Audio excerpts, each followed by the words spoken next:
స్థుతులు తండ్రి.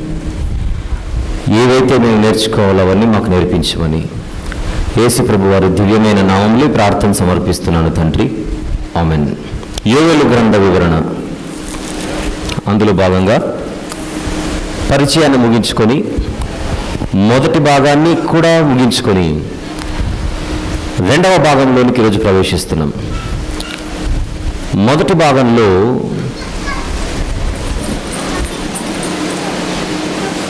మనం మాట్లాడుకున్నది యూదుల మీదకి వచ్చిన ఒక భయంకరమైనటువంటి విపత్తు.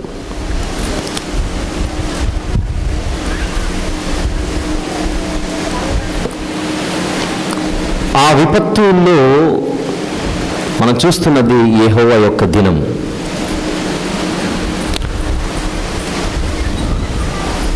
యెహోవా దినం అనగానే అది ఉగ్రత కుమ్మరించబడే దినం,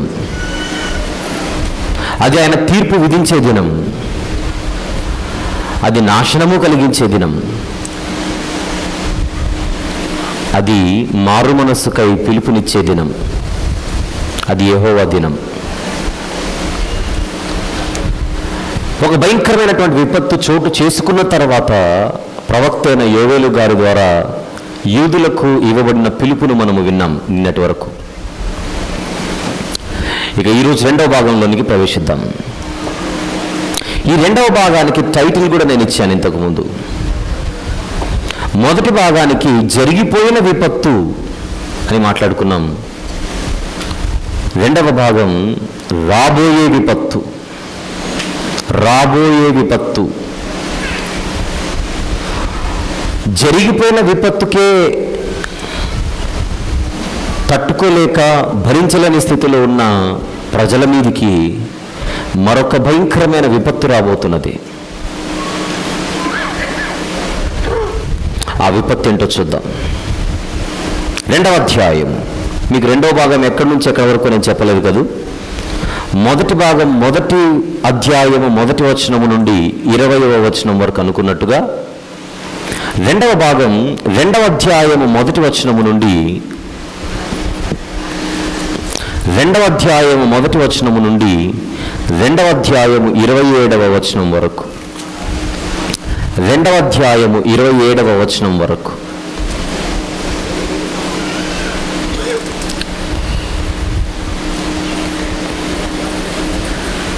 ముందుగా విభజన చూద్దాం. మొదటి భాగాన్ని 7 గ్రూపులుగా 7 ఉపభాగాలుగా మనం విభజించుకున్నట్టుగా రెండవ భాగాన్ని 3 ఉపభాగాలుగా మనం విభజించుకుంటున్నాం. మూడు ఉపభాగాలుగా.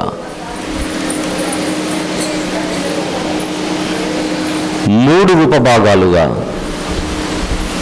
రెండవ ముఖ్య భాగాన్ని 3 ఉపభాగాలుగా. ఈ ఉపభాగాలకి part A, part B, part C అని రాసుకోండి. Part A, part B, part C అని రాసుకోండి. నేను మళ్ళీ పార్ట్ ఏని కొన్ని భాగాలుగా, పార్ట్ బిని కొన్ని భాగాలుగా, పార్ట్ సిని కొన్ని భాగాలుగా విడగొడతాను. ఎంతమందికి క్లారిటీ ఉంది చేయొద్దండి. అందరూ వినడానికి ఈరోజు ఉన్నారుగా. రిజర్వేషన్ రాత్రికి ఏంది కనుక సాయంత్రం వరకు ఉందామని ఎవరైనా ఉన్నారా? రెండవ ముఖ్య భాగాన్ని 3 భాగాలుగా విడగొట్టాను. Part A, part B, part C. మళ్ళీ పార్ట్ ఏని కొన్ని భాగాలుగా విడగొడుతున్నాను. ఎందుకు భాగాలుగా విడగొడుతున్నాను? ఒకటేసారి రొట్టె మొత్తం నోట్లో పెట్టుకోవాలంటే కష్టం. అదే ముక్కలు పెట్టుకుంటే రొట్టెంతా తినొచ్చు. అంతే, మ్యాటర్ అర్థమైందిగా. వెళ్దాం. ఇక ఈ పార్ట్ ఏని మళ్ళీ 4 భాగాలుగా విడగొడుతున్నాను. పార్ట్ ఏని 4 భాగాలుగా, అంటే 4 ఉపభాగాలు. మళ్ళీ ఆ 4 ఉపభాగాలు ఎక్కడి నుంచి ఎక్కడి వరకు రాసుకోండి. మొదటి 2 వచనాలు ఒక ఉపభాగం. మీరు నోట్స్ రాసుకోవాలి. వినేటప్పుడు అన్నీ అర్థమైనట్టే ఉంటాయి. మళ్ళీ మనం వెళ్ళిన తర్వాత బైబిల్ తెరిస్తే బ్లాంక్ మొత్తం. మొదటి 2 వచనాలు ఒక ఉపభాగం, 3వ వచనము మాత్రమే ఒక ఉపభాగం, 4 నుండి 9 వచనాలు 4 నుండి 9 వచనాలు అది 3వ ఉపభాగం, 10, 11 వచనాలు 4వ ఉపభాగం. ఇప్పుడు పార్ట్ ఏ ఎక్కడి నుంచి ఎక్కడ వరకు, పార్ట్ బి ఎక్కడి నుంచి ఎక్కడ వరకు, పార్ట్ సి ఎక్కడి నుంచి ఎక్కడ వరకు నేను చెప్పాలి. ఇప్పుడు మీరు విన్నది పార్ట్ ఏ, 1వ వచనం నుండి 11వ వచనం వరకు. 1వ వచనం నుండి 11వ వచనం వరకు పార్ట్ ఏ. 12వ వచనం నుండి 17వ వచనం వరకు పార్ట్ బి. 18వ వచనం నుండి 27వ వచనం వరకు పార్ట్ సి. జేమ్స్ రాలేదా? ఎవరైనా ఫోన్ చేసి త్వరగా రమ్మని చెప్పండి.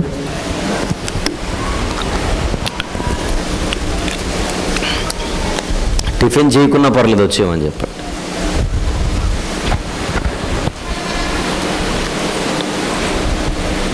క్లియర్ పిక్చర్ అందరికీ? పార్ట్ ఏ ఎక్కడి నుంచి ఎక్కడ వరకు? 1వ వచనం నుండి 11. పార్ట్ బి 12వ వచనం నుండి 17వ వచనం వరకు. పార్ట్ సి 18వ వచనం నుండి 27వ వచనం వరకు. అది క్లియర్. ఇప్పుడు 1వ వచనం నుంచి 11వ వచనం వరకు ఉన్న పార్ట్ ఏని మళ్ళీ 4 భాగాలుగా విడగొట్టాను. మొదటి 2 వచనాలు, 3వ వచనం మాత్రమే, 4 నుంచి 9, 10, 11 వచనాలు. క్లియర్? స్టార్ట్ చేద్దాం. ఇక ఈ మొదటి 2 వచనాలు ఏం చూస్తాం? ఈ మొదటి 2 వచనాలలో ఏం చూస్తాం? ఈ మొదటి 2 వచనాలలో తెలుసు కదా మీకు. మొదటి భాగం ఎలా మాట్లాడుకున్నామో, ప్రతి ఉపభాగానికి ఒక టైటిల్ ఇచ్చాను. మళ్ళీ నేను ప్రతి ఉపభాగానికి ఒక టైటిల్ ఇచ్చాను. రేపు మళ్ళీ ఎప్పుడైనా యోవేలు గ్రంథం మీరు తెరిస్తే మీ బైబిల్లో అద్దం కనపడినట్టు కనపడాలి. అందుకోసమే నేను మొత్తం స్పష్టత పరుస్తున్న వైనం ఇది. మొదటి 2 వచనాలలో యెహోవా దినమును గూర్చిన హెచ్చరిక అని రాసుకోండి. యెహోవా దినమును గూర్చిన హెచ్చరిక. మొదటి వచనం చదువుకుందాం. సియోను కొండ మీద బాకా ఊదుడి, నా పరిశుద్ధ పర్వతం మీద హెచ్చరిక నాదము చేయుడి. అసలు బాకా ఎందుకు ఊదాలి? హెచ్చరిక నాదం ఎందుకు చేయాలి? బాకా ఎందుకు ఊదాలి? ఈ బాకా ఊదడానికి దేవుడు తన ధర్మశాస్త్రంలో ఏమైనా వ్రాయించాడా? ఎందుకు బాకా ఊదమన్నాడు? తీద్దాం. సంఖ్యాకాండము 10వ అధ్యాయం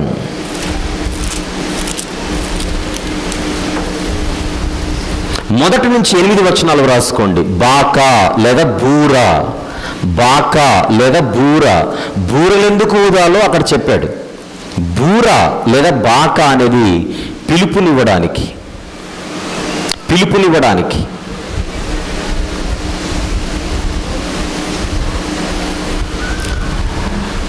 మామూలుగా ఊదితే దానికి ఒక సిగ్నల్, ఆర్భాటముగా ఊదితే దానికి ఒక సిగ్నల్. ఆ ఊదడంలో కూడా రకాలు చెప్పారు, అందుకే మొదటి 8 వచనాలు చదువుకోండి.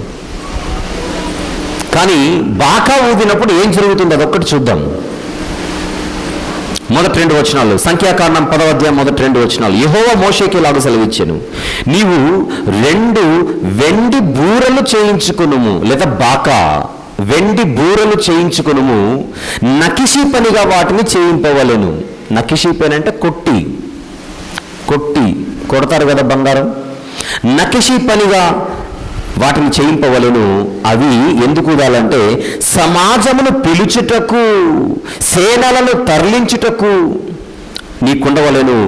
ఊదువారు వాటిని ఊదినప్పుడు సమాజము ప్రత్యక్షపు గుడారం యొక్క ద్వారం ఎదుట నీ వద్దకు కూడి రావాలను. పిలవడానికి ఊదాలి. ఎందుకు బాకా ఊదాలి? పిలుపు. ఎవరు రావాలట? మొత్తం సమాజం రావాలి. యోవేలు గ్రంథం 2వ అధ్యాయం 1వ వచనంలోదే, సియోను కొండ మీద బాకా ఊదుడి, నా పరిశుద్ధ పర్వతము మీద హెచ్చరిక నాదము చేయుడి. ఎందుకంటే ఇది ప్రజలందరూ వినవలసిన మాట. ఇర్మియా గ్రంథం 4వ అధ్యాయం, ఇర్మియా గ్రంథము 4వ అధ్యాయం 5వ వచనము చూద్దాం ఒక్కసారి. యూదాలో సమాచారము ప్రకటించుడి, యెరూషలేములో చాటించుడి, దేశములో బూర ఊదుడి, గట్టిగా హెచ్చరిక చేయుడి. కారణం, ఒక భయంకరమైన ప్రమాదం పొంచి ఉంది. ఒక భయంకరమైన ప్రమాదం పొంచి ఉంది. పొంచి ఉన్న ఆ ప్రమాదం నుంచి వారు తప్పించుకోవాలి అని అంటే ముందుగా వారికి ఒక హెచ్చరిక చేయండి. ముందుగా వారికి ఒక హెచ్చరిక చేయండి.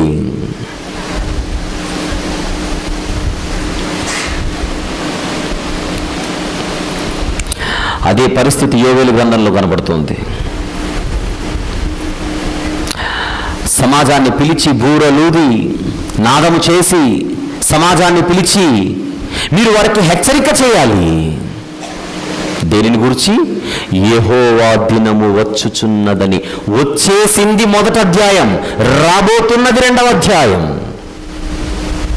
వచ్చేసిన యెహోవా దినము వేరు. అది మిడతల దాడి, కరువు కాటకాలతో, భయంకరమైన అగ్ని మంటతో దేవుడు తన ప్రజలపై కురిపించిన ఉగ్రత దినం అది అయిపోయింది. కానీ ఇప్పుడు రాబోతున్న యెహోవా దినం, అసలు వచ్చేసిన యెహోవా దినముకు రాబోతున్న యెహోవా దినముకు తేడా ఏంటని అడిగితే, రాబోతున్న యెహోవా దినము ముందు వచ్చేసిన యెహోవా దినం చాలా చిన్నది. మర్చిపోకండి, కీలకమైన పాయింట్ ఇప్పుడు నేను చెప్పింది. 1వ అధ్యాయంలో ఆల్రెడీ వచ్చేసిన యెహోవా దినము ముందు 2వ అధ్యాయంలో రాబోతున్న యెహోవా దినం అన్నది చాలా పెద్దది.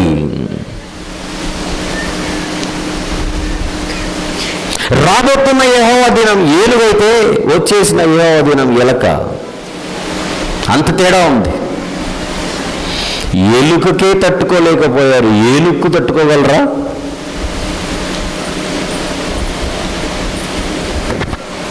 వచ్చేసిన యెహోవా దినం వ్యవసాయంపై, నేలపై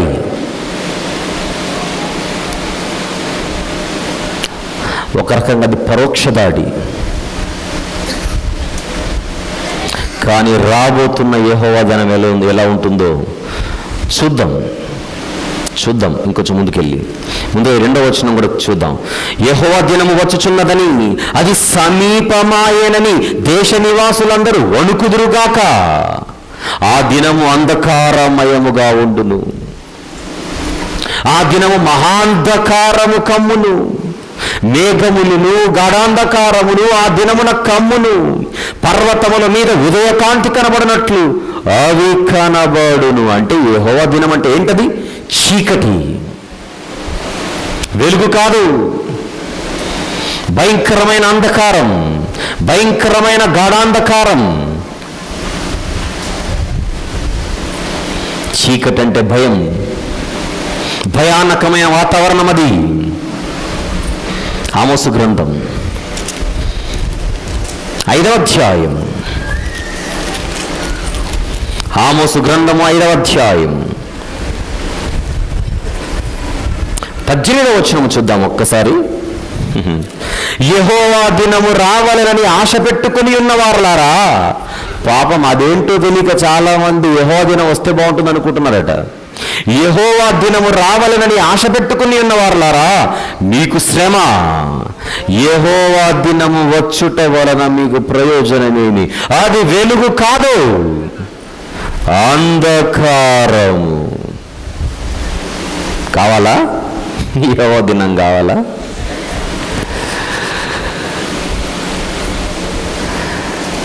కరెంటు ఎలక్ట్రికల్ బోర్డ్స్లో సాకెట్స్ ఉంటాయి, రంధ్రాలు. ప్లగ్ పెట్టు, లైట్ వెలుగుతుంది. వేలు పెట్టు, సమాధి రెడీ అవుతుంది. ఒకటే సాకెట్టే, ఒకటే స్విచ్చే. వాడుకునే పద్ధతిలో ఉంటుంది. దేవుణ్ణి ఒక కోణంలో నుంచి మనం వాడుకోవాలి, మరొక కోణంలోనికి ఆయన తిప్పకూడదు. దేవుడు వెలుగై ఉన్నాడు తెలుసు మనకు, అది ఒక యాంగిల్. అది తేడా వస్తే ఆ వెలుగే చీకటై మన ముప్పుకు కారణమవుతుంది. యోవేలు గ్రంథం 1వ అధ్యాయం 2వ వచనం, ఆ దినము అంధకారమయము, మహాంధకారము. మేఘములను గాఢాంధకారమును ఆ దినమున కమ్మును, పర్వతముల మీద ఉదయకాంతి కనబడినట్లు అవి కనబడుచున్నవి. ఈ 2వ అధ్యాయం ముఖ్యంగా గుర్తుపెట్టుకోండి. యోవేలు గ్రంథం 2వ అధ్యాయములో ఉపయోగించబడిన భాష చాలా జాగ్రత్తగా మనం చదవాలి. అదొక దర్శనం, అదొక దర్శనం. దర్శనంలో పోలికలు ఎక్కువ ఉంటాయి. ఆ దర్శనంలో కనబడిన పోలికలను రచనా రూపకంలో, సాహిత్య రూపంలో కళానికి పని పెట్టి రాస్తే అది గద్య భాగం కంటే పద్య భాగం ఎక్కువగా కనపడుతుంది. పొయిటిక్ లాంగ్వేజ్ ఇది. పద్య భాగానికి గద్య భాగానికి తేడా ఏంటి? గద్య భాగంలో విషయం ఒక కథలాగా అర్థమైపోతుంది. గద్య భాగంలో ఉన్న విషయం డైరెక్ట్గా కనపడిపోతుంది. పద్యానికి పరమగీతాలు ఉంది, అంతా పద్యభాగం లాగానే ఉంటుంది. సంధ్యారాగము చూపట్టుచు చంద్రబింబమంత అందము గలదై, సూర్యుని అంత స్వచ్ఛమును కలలను గలదై, ఊహిత సైన్య సమభీకర రూపిణియగు ఈమె ఎవరు అంటాడు పరమగీతాల్లో. ఏంటి అంత వర్ణన? చంద్రబింబమంత అందము గలదై, సూర్యునంత స్వచ్ఛమును కలలను గలదై, వ్యూహిత సైన్య సమభీకర రూపిణియగు. వర్ణన వర్ణన ఆ వర్ణన మనకు అర్థం కావాలి. సూర్యుడు తూర్పున ఉదయిస్తుంటే ఒక పెళ్లి కుమారుడు అంతఃపురంలో నుంచి వచ్చినట్టు ఉంటుందట. ఎవరన్నారు? బైబిల్లో అన్నారు. 19వ కీర్తనల గ్రంథములోని 19వ కీర్తన 5వ వచనము చూద్దాం ఒక్కసారి. అతడు తన అంతఃపురములో నుండి బయలుదేరు పెళ్లి కుమారుని వలె ఉన్నాడు. ఎవరు అతడంటే 4వ వచనంలో చివరి మాట, సూర్యుడు అంతఃపురం నుంచి పెళ్లి కుమారుడు బయటకు వచ్చేటప్పుడు కెమెరాలు నాన్ స్టాప్గా క్లిక్ అంటుంటాయి. వర్ణన. రాబోతున్న యెహోవా దినం ఎలాగుంటుందని అడిగితే అది అంధకారం. అంటే సూర్యుడు లీలో ఉంటాడని కాదు. అంధకారం అంటే సూర్యుడు రావడం కాదు. ఆ రోజు సూర్యుడున్న అంధకారం. మేఘములు గాఢాంధకారం ఆ దినమున కమ్మును అంటే చిమ్మ చీకటి అయిపోతుంది, లైట్ ఆన్ చేసుకోవాలని కాదు. ఆ దినం ఎలా ఉంటుందో వర్ణిస్తున్న తీరది. పర్వతముల మీద ఉదయకాంతి కనబడినట్లు చీకటి కనబడిన ఆ రోజు, వెలుగే నీకు చీకటిగా మారిపోయే దినం అది.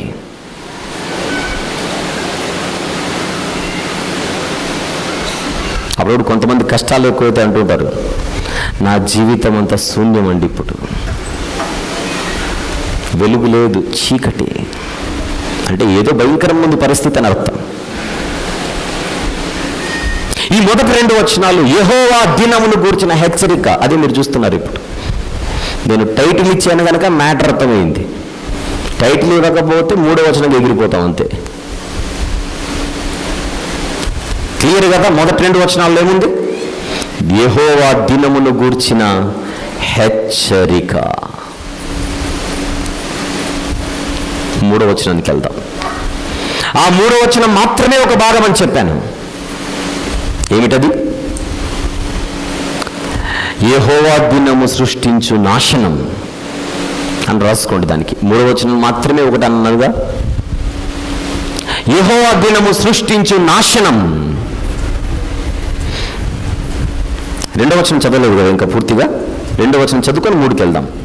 ఆ దినము అంధకారమయముగా ఉండును, మహాంధకారము కమ్మును, మేఘములను గాఢాంధకారము నా దినమున కమ్మును, పర్వతముల మీద ఉదయకాంతి కనబడినట్లు అవి కనబడుచున్నది. ఒక్కసారి నేను కొన్ని పదాలు చెబుతాను, వాటిని రౌండప్ చేయండి అందరూ. రౌండప్, అండర్లైన్ కాదు, రౌండప్ చేయండి. ఈ 2వ వచనంలో మీరు చూసిన అవి అవి అనే పదం ఒకటే. అవి దాని కింద అవి బలమైన ఒక గొప్ప సమూహం అనేది చూడండి అక్కడ. అవి నెక్స్ట్ ఇంతకు ముందు అట్టివి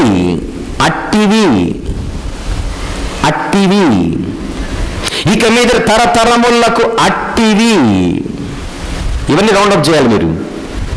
వాటి ముందర రౌండప్ చేయండి. వాటి ముందర, నెక్స్ట్ వాటి వెనుక, నెక్స్ట్ అవి రాకమునుపు, నెక్స్ట్ అవి వచ్చిపోయిన తర్వాత. నేను చదివినంతా రౌండప్ చేయకండి, అవి అనే దాన్ని మాత్రమే చేయండి. నెక్స్ట్ 4వ వచనం వాటి రూపములు.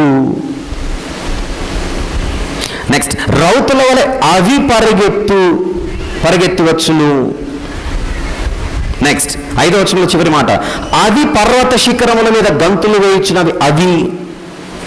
6వ వచనం వాటిని చూచి. 7వ వచనం అవి పరిగెత్తుచున్నవి, బలాఢ్యులు పరిగెత్తినట్లు అవి, శూరులు ప్రాకారం ఎక్కినట్లు అవి.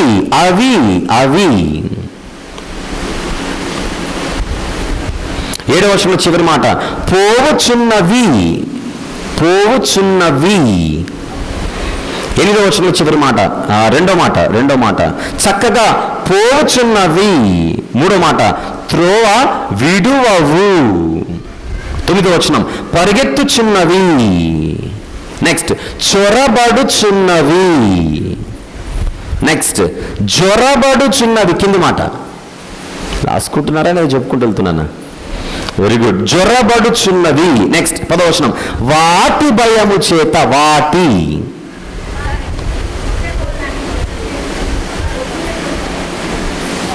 క్లియర్. ఇవన్నీ రౌండప్ చేసిన తర్వాత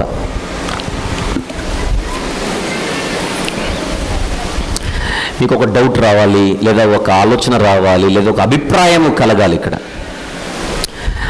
రాబోతున్న యెహోవా దినములో ఏవో రాబోతున్నాయి అన్న ఒక చిన్న పిక్చర్ అయితే మీకు ఏమైనా అనిపిస్తుందా? ఏమండి?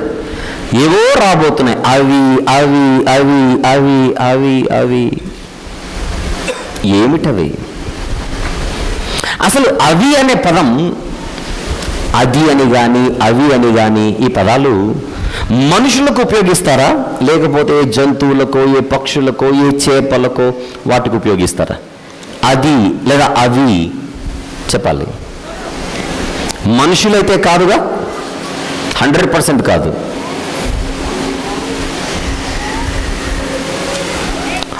వారు వచ్చారా అని అడుగుతాం మనుషుల గురించి. 4 గాడిదలు 5 పందుల గురించి వారు వచ్చారా అని ఎవడన్నాడు? అవి వచ్చాయా?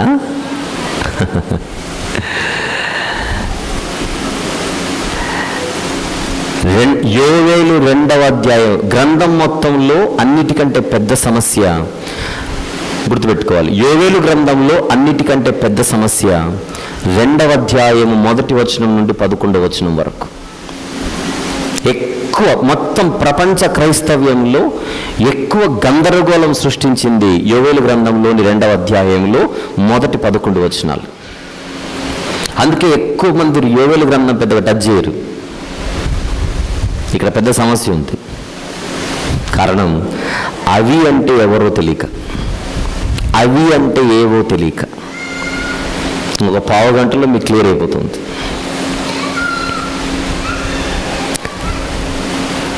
నేను ముందుగానే ఒక క్లారిటీ ఇస్తాను. మనమందరం అనుకుంటున్నట్టుగా అవి అంటే ఇక్కడ ఏ పక్షులు కాదు, ఏ పురుగులు కాదు, ఏ జంతువులు కాదు. ఇక్కడ చెప్పింది అక్షరాల మనుషుల గురించి.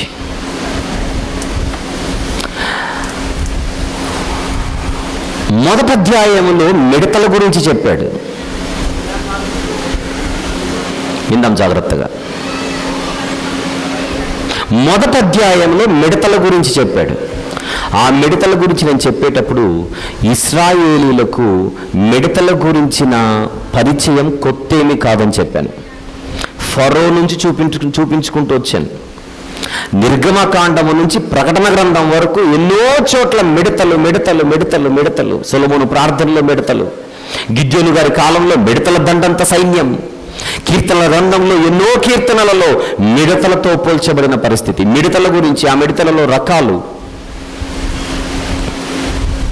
యోవేలు గారి కాలంలో నిజంగా మిడతలు రావడం, నిజంగా మిడతలు రావడం. ఆ మిడతలకు ఎన్నో లక్షణాలు ఉన్నాయి. అవన్నీ బాగా ఎరిగిన జనాంగమే యూదుల జనాంగం.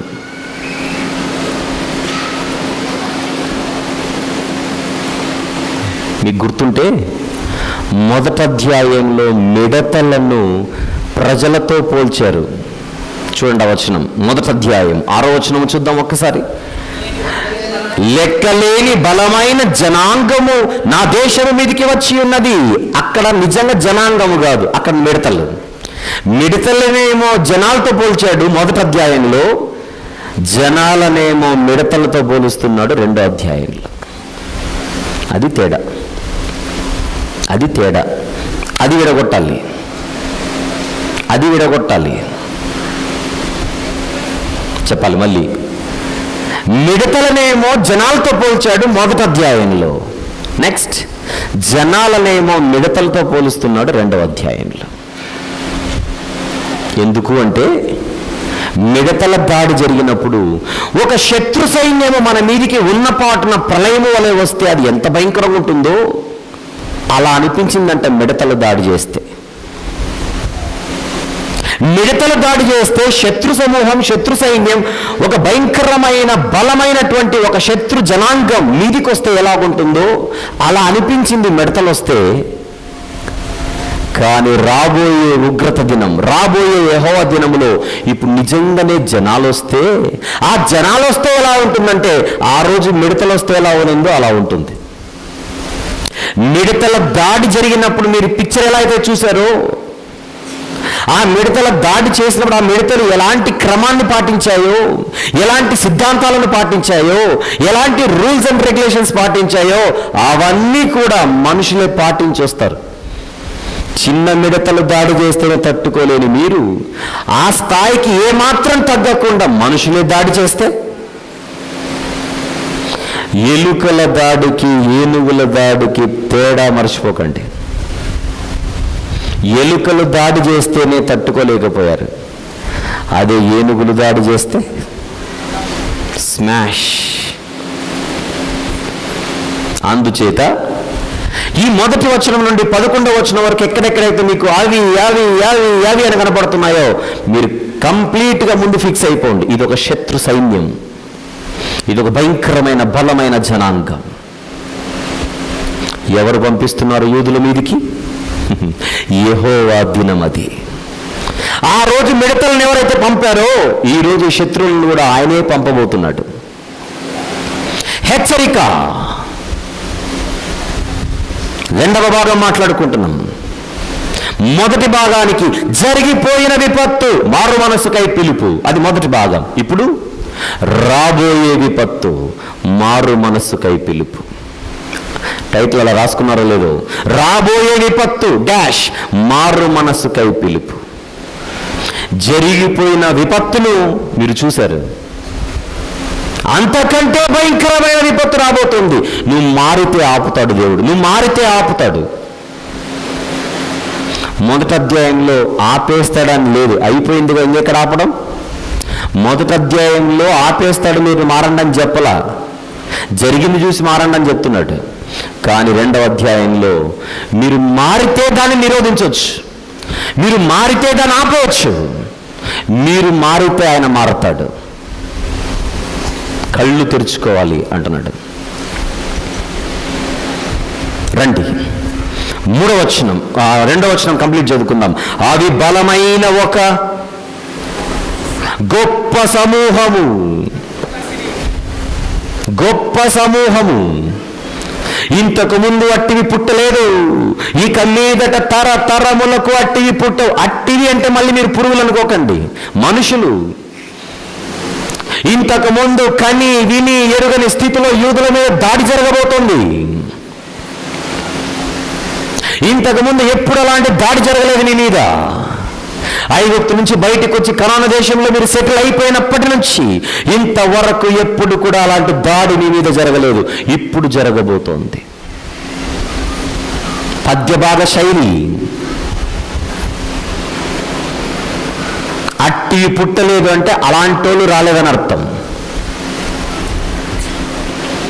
అట్టివి పుట్టవు అంటే అలాంటి దాడి మరొకసారి జరగదు నీ మీదని. పాత నిబంధన.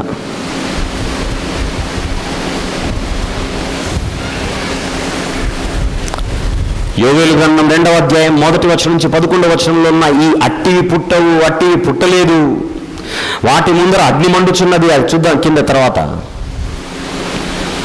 చూసారుగా, ఒకసారి చదువుకుందాం. వాటి ముందర అగ్ని మండుచున్నది, వాటి వెనుక మంట కాల్చుచున్నది, అవి రాకమునుపు భూమి ఏదేని వనము వలె ఉండెను, అవి వచ్చిపోయిన తర్వాత తప్పించుకునేది ఏమీ లేదు, వేడోబాక భూమి ఎడారి వలె పాడాయను, వాటి రూపములు గుర్రముల రూపములు వంటి రౌతుల వల్ల అవి పరిగెత్తవచ్చును. ఇదంతా చూస్తున్నారు కదా వర్ణన. బహుశా ఇంతకుముందు దీని వివరణ మీరు వినే ఉంటారు అని నేను అనుకుంటున్నాను. ఒకవేళ విని ఉంటే యోవేలు గ్రంథం 2వ అధ్యాయం 11వ వచనం 1 నుంచి 11 వచనాల్లో చెప్పబడిన ఈ అట్టివి అవి ఇవన్నీ కూడా శాస్త్రవేత్తలు కనిపెట్టిన రోబోలు అని చెప్పారు ఎవరైనా మీకు? బహుశా విన్నారేమో. శాస్త్రవేత్తలు కనిపెట్టిన రోబోలే 11 వచనాలలో ఉన్నదని బహుశా మనం వినే ఉన్నాం. రోబోలు కాదు, ఏబోలు కాదు. అది చెప్పబడుతున్నది, యోవేలు గ్రంథం చెప్పబడుతున్నది యూదులతో. ఒకళ్ళు ఎవరైనా ఇంతవరకు రోబోలను రాసుకోరంటే మీ చేతిలో ఏ కలర్లో ఉన్న పెన్ను అర్జెంటుగా కొట్టేయండి. అది ఇది చెప్పబడుతున్నది గ్రంథము యూదులతో. 1వ అధ్యాయంలో జరిగిపోయింది, 2వ అధ్యాయంలో జరగబోతోంది. అది యూదుల మీద జరగబోయే దాడి. అది యూదుల మీద జరగబోయే దాడి.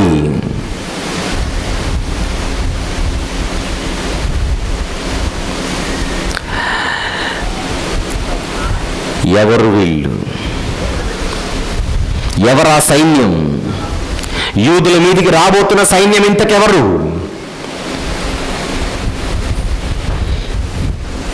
చూడండి మళ్ళీ.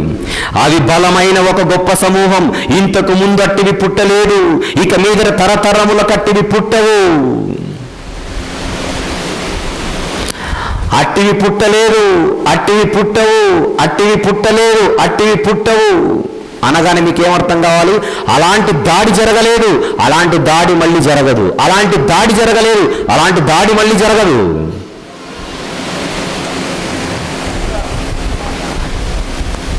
సేమ్ ఇదే విషయాన్ని దానియేలు గారు ప్రస్తావించారు తన గ్రంథంలో. వెళ్దాం అక్కడికి. కానీ యోవేలుకి దానియేలుకున్న తేడా ఏంటంటే, ముందు నన్ను చూడండి అందరూ. యోవేలు గారు జరగబోయేది ముందే చెప్పి మారితే ఆపొచ్చు అన్నాడు. మారితే ఆపొచ్చు అన్నాడు. అన్నాడో లేదో ముందు చూద్దాం. యోవేలు గ్రంథంలో అన్నాడో లేదో చూద్దాం.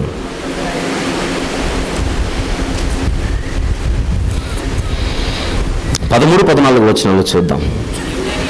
మీ దేవుడైన యెహోవా 2వ అధ్యాయంలోనే, మీ దేవుడైన యెహోవా వాత్సల్యములు గలవాడును, శాంతిమూర్తియు, అత్యంత కృపగలవాడునై ఉండి తాను చేయనుద్దేశించిన కీడును చేయక పశ్చాత్తాపడునట్లు పశ్చాత్తాపడును గనుక మీ వస్త్రములు కాక మీ హృదయములను చింపుకొని ఆయన తట్టు తిరుగుడి. ఒకవేళ ఆయన మనసు త్రిప్పుకొని పశ్చాత్తాపడి మీ దేవుడైన యెహోవాకు తగిన నైవేద్యమును పానార్పణమును మీకు దీవెనగా అనుగ్రహింపడని ఎవడు చెప్పగలడు? మీకు తాను చేయనుద్దేశించిన కీడు చెయ్యక పశ్చాత్తాపడును. మీరు మారితే ఇది ఆపుతాడు దేవుడు. మీరు మారితే ఆపుతాడన్నాడు యోవేలు. కానీ వీళ్ళు మారలేదు. వీళ్ళు మారకపోయేసరికి తన నిర్ణయాన్ని ఎగ్జిక్యూట్ చేశాడు, తన నిర్ణయాన్ని ఇంప్లిమెంట్ చేశాడు. అంటే తాను పంపాలనుకున్న సైన్యాన్ని పంపించేశాడు యూదుల మీదికి. యోవేలు గారి కాలంలో అది జరగల. యోవేలు గారు చెప్పి వెళ్ళిపోయాడు, మారకపోతే మీ భవిష్యత్తు భయంకరంగా ఉందని.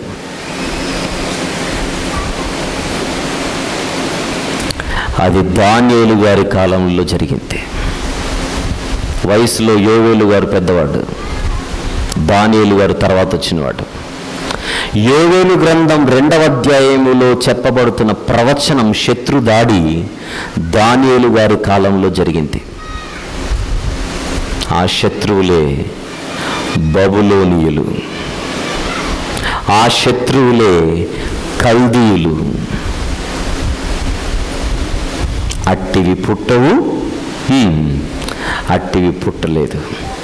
యూదుల చరిత్రలో బబులోను దాడి జరిగినంత, ఐగుప్తు మొదలుకొని, ఐగుప్తు నుంచి వీళ్ళు బయటకు వచ్చినప్పటి నుండి, ఐగుప్తు నుంచి బయటకు వచ్చి కనాన్లో స్థిరపడిన తర్వాత ఆ క్షణం మొదలుకొని బబులోను దాడి జరిగేంత వరకు అలాంటి శత్రు దాడి కని విని ఎరుగరు యూదులు.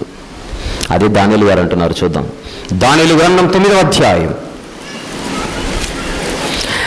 బైబిల్లో దానియేలు గ్రంథం ముందు ఉంది, యోవేలు గ్రంథం తర్వాత వచ్చింది. అనంత మాత్రం దానియేలు ముందటోడు యోవేలు తర్వాత అనుకోకండి. పుస్తకం అలా ఉంది. బైబిల్లోని పుస్తకాలు క్రోనలాజికల్ ఆర్డర్లో లేవు, అది మీరు గుర్తుపెట్టుకోవాలి. దానియేలు గ్రంథం 9వ అధ్యాయము 11-12 వచనములు చూద్దాం. 11-12. ఇశ్రాయేలీలందరూ నీ ధర్మశాస్త్రమును అతిక్రమించి నీ మాట వినక తిరుగుబాటు చేసిరి. నేను పాపం చేసి తిని గనుక నేను శపించదనని నీవు నీ దాసుడగు మోషే ధర్మశాస్త్రమందు ప్రమాణము చేసి ఉన్నట్లు ఆ శాపమును మా మీద కుమ్మరించితివి. ఒక్కసారి కుమ్మరించితి పదాన్ని అలా మనసులో పెట్టుకోండి. యోవేలు గ్రంథంలో మనకు అవసరం, తర్వాత వస్తాను ఇక్కడికి. కుమ్మరించితివి. 12వ వచనం. యెరూషలేములో జరిగిన కీడు మరి ఏ దేశములోనూ జరగలేదు. అది మా మీదికి, మాకు ఏలికలుగా ఉండు మా న్యాయాధిపతుల మీదికి ఇంత గొప్ప కీడు రప్పించి తాను చెప్పిన మాటలు నెరవేర్చెను. యెరూషలేము మీదికి వచ్చిన కీడు ఏ దేశములో జరగలేదట. అంత భయంకరమైన కీడా? అదేనా యోవేలు గారు చెప్పింది? కాకపోతే ఆయన స్టైల్లో అది చెప్పాడు. ఈయన గద్య భాగంలో చెప్పాడు, ఆయన పద్య భాగంలో చెప్పాడు. ఈయన ప్రోజ్ స్టైల్లో చెప్పాడు, ఆయన పొయిటిక్ స్టైల్లో చెప్పాడు.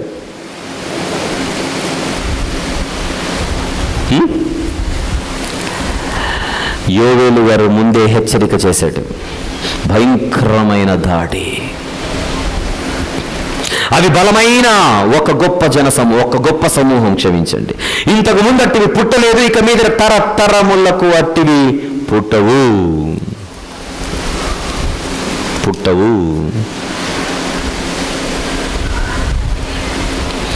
ఎంత క్లియర్గా మీకు పిక్చర్ క్లియర్ అయిపోతుందో చూడండి జాగ్రత్తగా. అసలు దీనికి రోబోలకి ఏమైనా సంబంధం ఉందా? జాగ్రత్తగా ఆలోచించాలి. ఆకాశంలో మేఘాలను చూస్తే నేను అనుకున్న బొమ్మ ఏదైనా కనపడుతుంది మేఘాల్లో, తెలుసా? నేను కుక్క అనుకుంటే కుక్క కనపడుతుంది, మీరు సింహం అనుకుంటే సింహం కనపడుతుంది.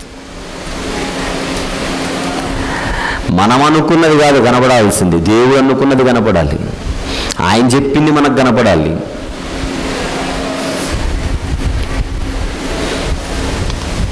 యెహోవా దినమును గూర్చిన హెచ్చరిక. మొదటి 2 వచనాలు. విభజన జరిగిందిగా. 2వ భాగం 2వ అధ్యాయం 1 నుంచి 27వ వచనం వరకు ఈ 2వ భాగాన్ని 3 భాగాలుగా విడగొట్టాను. Part A, part B, part C. Part ఏని మళ్ళీ 4 భాగాలుగా విడగొట్టాను. మొదటి వచనం నుంచి 2 వచనాలు ఒక భాగం, అదే మనం మాట్లాడుకున్నాం. 3వ వచనం మాత్రమే ఒక భాగం మాట్లాడుకుంటాం. 4 నుంచి 9 వచనాలు ఒక భాగం, 10 నుంచి 11 వచనాలు ఒక భాగం. వెళ్దాం. 3వ వచనం. వాటి ముందర అగ్ని మండుచున్నది,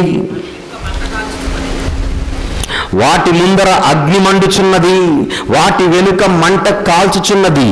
అవి రాకమునుపు భూమి ఏదేను వనము వలె ఉండేది. 3వ వచనం మాత్రమే.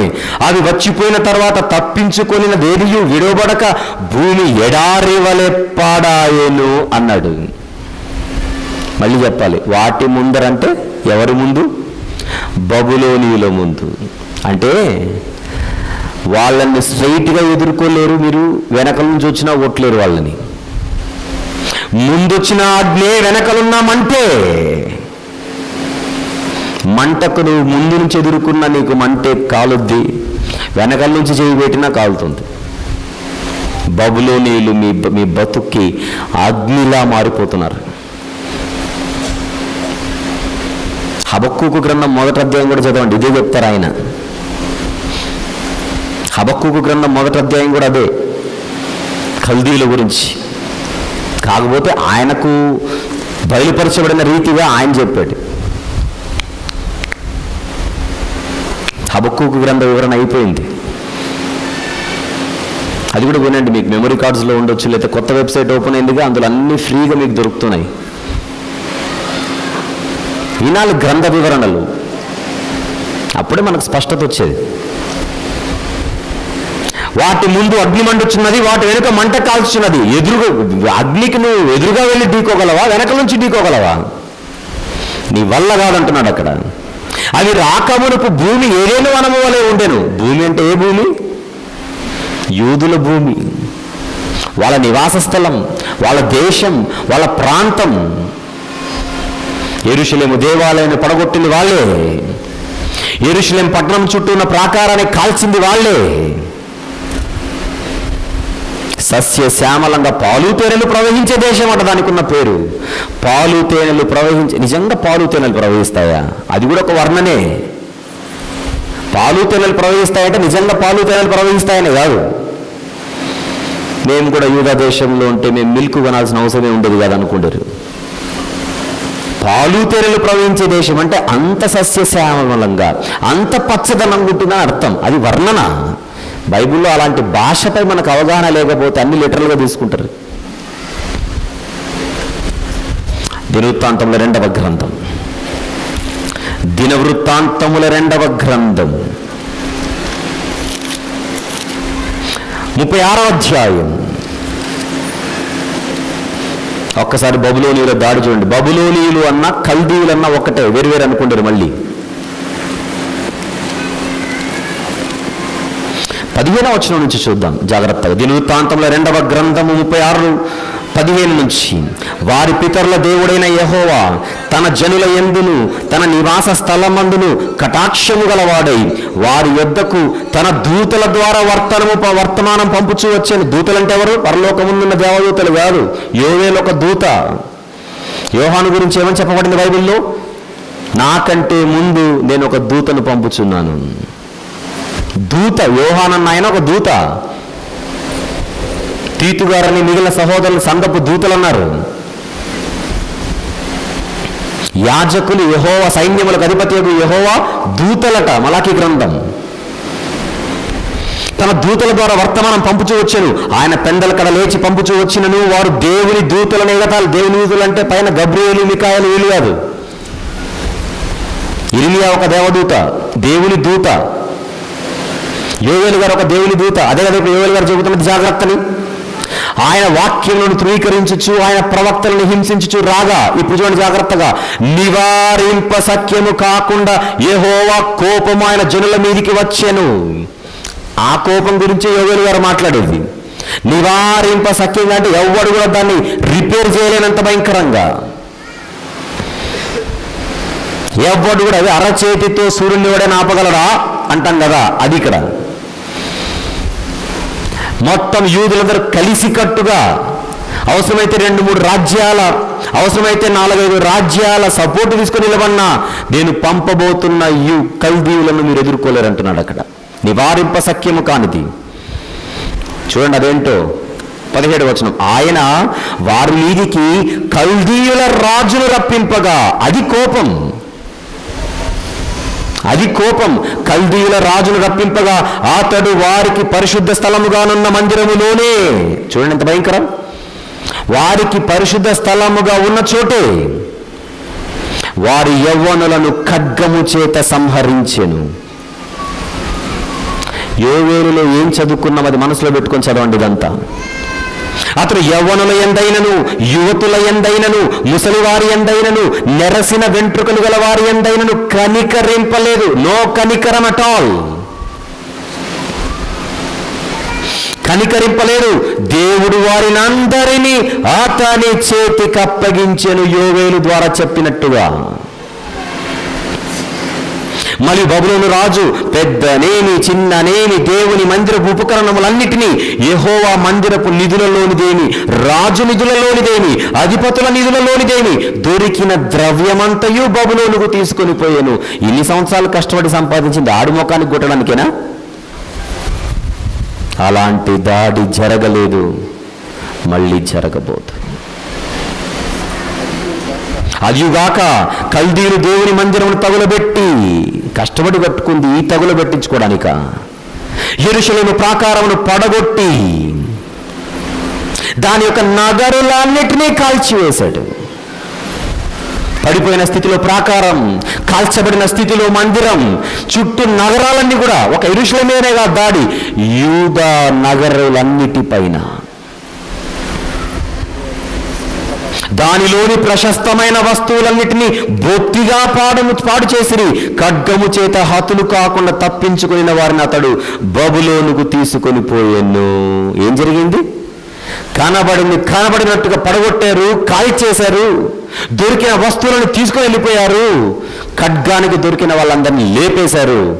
ఖడ్గానికి దొరకని వాళ్ళందరినీ, అంటే ఖడ్గానికి చంపబడని వాళ్ళందరినీ తీసుకొని వెళ్ళిపోయారు. ఏమైపోయింది? భూమి ఎడారి వలె మారిపోయింది. ఒకప్పుడు ఎలా ఉంది? అది ఏదేను వనముల వలె ఉండింది.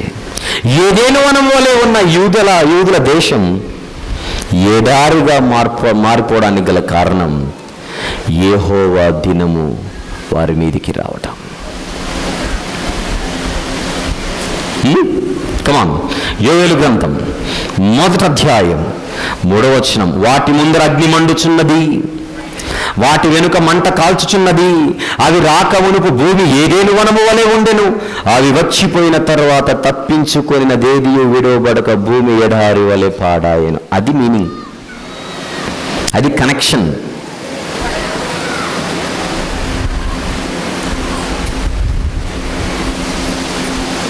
పార్ట్ ఏ మాట్లాడుకుంటున్నాం. రెండవ భాగంలో పార్ట్ ఏలో 4 భాగాలు, 4 భాగాలలో మొదటి 2 వచనములు మాట్లాడాం. అది ఒక భాగం, హెచ్చరిక. అది 3వ వచనం మాత్రం. ఏమిటా 3వ వచనం? యెహోవా దినము సృష్టించు నాశనం అని రాసుకోమని చెప్పాను. యెహోవా దినము సృష్టించు నాశనం. ఏంటి ఆ నాశనం? ఏదేనును కాస్త ఎడారిగా మార్చడం. మీరు ఇంకా ఆకర్షణీయంగా టైటిల్ రాసుకోవాలనుకుంటే ఎడారిగా మారిన ఏదేను అని రాసుకోండి. అనగానే ఆదికాండం 3 ఎత్తకండి. మళ్ళీ ఈ ఏదేను వేరు,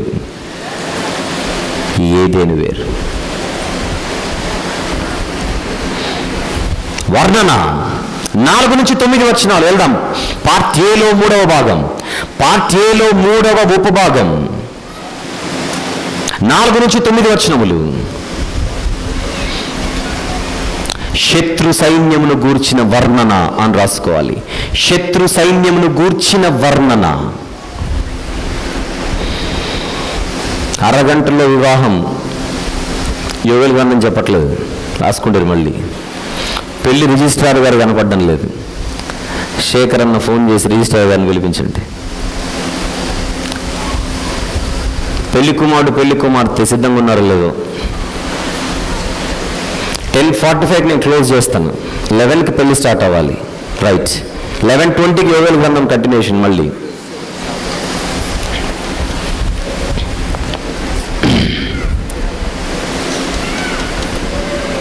వర్ణన. శత్రు సైన్యమును గూర్చిన వర్ణన. వాటి రూపములు గుర్రముల రూపములు వంటివి. 3వ వచనానికి జకర్యా గ్రంథం 7:19, ఈ జకర్యా గ్రంథం 7:12 కూడా రాసుకోండి. 3వ వచనానికి అదనపు రెఫరెన్స్. దినవృత్తాంతములు ఇచ్చానుగా, దినవృత్తాంతం 2వ గ్రంథంతో పాటు జకర్యా గ్రంథం 7:12 కూడా రాసుకోండి. అక్కడ కూడా ఇదే ప్రస్తావన కనపడుతుంది. జకర్యా గారు అదే చెబుతారు. రైట్, వెళ్దాం. పార్ట్ ఏలో 3వ భాగం. వాటి రూపములు గుర్రముల రూపములు వంటివి, రౌతుల వలె అవి పరిగెత్తవచ్చును. జాగ్రత్తగా వినాలి పాయింట్, జాగ్రత్తగా వినాలి పాయింట్. అసలు ఎందుకు వాటి వాటి వాటి అన్నాడు? మనుషులని చెప్పొచ్చుగా. కారణం రాబోతున్న జనాల దాడికి, ఆల్రెడీ వచ్చేసిన మిడతల దాడికి పెద్ద తేడా లేదు. ఒకటేంటంటే చిన్న మిడతల దాడికే తట్టుకోలేని మీరు బలమైన మనుషుల దాడికి మీరు తట్టుకోలేరు. మిడతలు దాడి చేసింది వ్యవసాయంపై, కరువు దాడి చేసింది నేలపై, అగ్ని దాడి చేసింది అరణ్యంపై. అదే మొదటి అధ్యాయంలో చెప్పాను నిన్న. అగ్ని అరణ్యాన్ని కాల్చింది, కరువు నేలను చీల్చింది, మిడతలు పంటలను పాడు చేశాయి. ఇది ప్రత్యక్ష దాడా, పరోక్ష దాడా? పరోక్ష దాడి. నిన్ను దెబ్బతీయడానికి నీకున్న ఆధారాన్ని దెబ్బతీశాడు. కానీ ఈసారి అది కాదు, నిన్నే దెబ్బతీస్తాడు. నిన్నే దెబ్బతీస్తాడు. దాడి ప్రత్యక్షంగా నీపైనే జరుగుతుంది.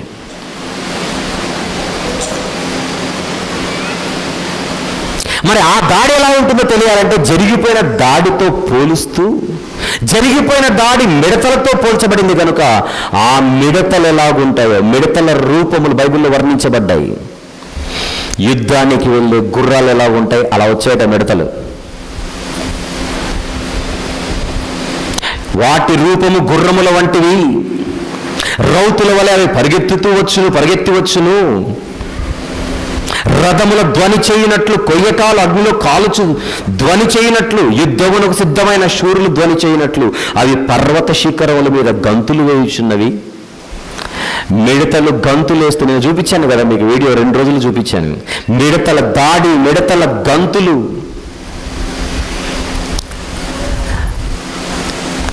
అది చేస్తే ఎలాగుంటుందో మీకు తెలుసు. అసలు మిడతలు అంటే ఎంత యాక్టివ్ ఉంటాయో తెలుసు కదా. మిడతలు యాక్టివ్ ఉంటాయో ఉండవో చెప్పండి. అవి ఎంత హుషారుగా దాడి చేస్తే, ఆకలి మీద ఉన్న మిడతను ఆపలేం మనం. ఆకలి మీద ఉన్న మిడతల దండుని ఇంకా అసలు ఆపలేము, ఇంకా మర్చిపోవాల్సిందే. కెమెరా అంటే వీడియో తీసుకోవడం తప్పితే ఏం చేయలేము అక్కడ. ఆకలి మీదున్న మిడతల సమూహం ఎలా ఉంటుందో మన వీడియోలో చూసాం. అవి ఎలాగుంటాయో ఏమాత్రం తగ్గర వీళ్ళు. అది వర్ణన. ప్రకటన గ్రంథం మళ్ళీ గుర్తు చేసుకుందాం. 9వ అధ్యాయం, ప్రకటన గ్రంథము 9వ అధ్యాయం 7వ వచనం చూద్దాం ఒక్కసారి. ఆ మిడతల రూపములు యుద్ధమునకు సిద్ధపరచబడిన గుర్రములను పోలి ఉన్నవి. 9వ వచనం, ఇనుప మైమరుపుల వంటి మైమరుపులు వాటికుండెను. వాటి రెక్కల ధ్వని యుద్ధమునకు పరిగెత్తునట్టు విస్తారమైన గుర్రపు రథముల ధ్వని వలె ఉండెను.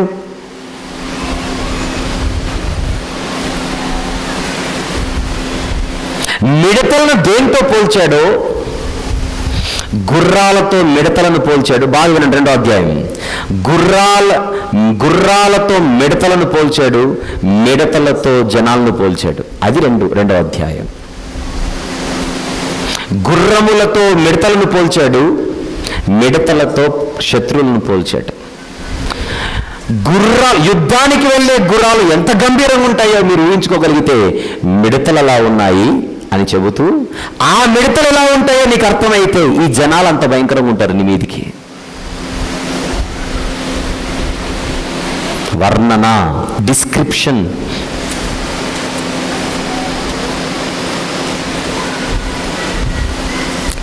వీడు రాక్షసుడండి. నిజంగా వాడు ఏం తింటాడండి? 4 తినేది ఒక్కటి తింటాడండి. నిజంగా రాక్షసుడా? కొమ్ములు ఎక్కడున్నాయి వాళ్ళు?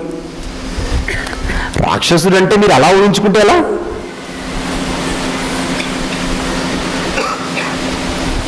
మా అమ్మాయి నిజంగా మల్లెపువ్వు అండి అంటారు. అంటే అర్థం ఏంటి? సున్నితమైంది, ప్రతి చిన్నదానికి అలుగుతుంది, ప్రతి చిన్నదానికి బాధపడుతుంది.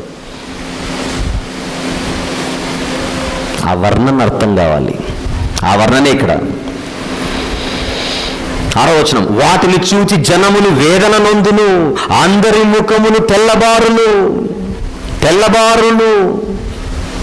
శత్రువులు దాడి చేసినప్పుడు తెల్లబారును. మీకు ఒక మాట చెప్తాను ఈ సందర్భంలో. ఎవరి మీదికి ఎవరి దాడి గురించి మాట్లాడుతున్నాడు ఇక్కడ చెప్పండి? ఎవరి మీదికి ఎవరి దాడి? యూదుల మీదికి బబులోనీయుల దాడి. యూదుల మీదికి బబులోనీయుల దాడి, అది వర్ణన. మీకు బబులోనీయుల గురించి ఒక మాట చెబుతాను. యూదుల మీదకి వచ్చారు, దిలువృత్తాంతంలో చూసాం, దానిని గ్రంథం చూసాం. తప్పించుకునే అవకాశం ఉన్నా వీళ్ళు తప్పించుకోలేకపోయారు యూదులు, అది పక్కన పెట్టేయండి. బబులోనీయులు దాడి చేస్తే బాధితుల ముఖములు తెల్లబారును అని బబులోనీయుల బాధితుల చిట్టాలో ఇంకొక జనాంగం ఉంది, యూదులే కాదు. బబులోనీయులకు బలం వచ్చిన తర్వాత వాళ్ళు చేసిన మొట్టమొదటి దాడి నీనెవె పట్టణంపై. మళ్ళీ బబులోనీయులకు బలం వచ్చిన తర్వాత వాళ్ళు మొట్టమొదట చేసిన దాడి అష్షూరీయులపై. అష్షూరు రాజధాని నీనెవె.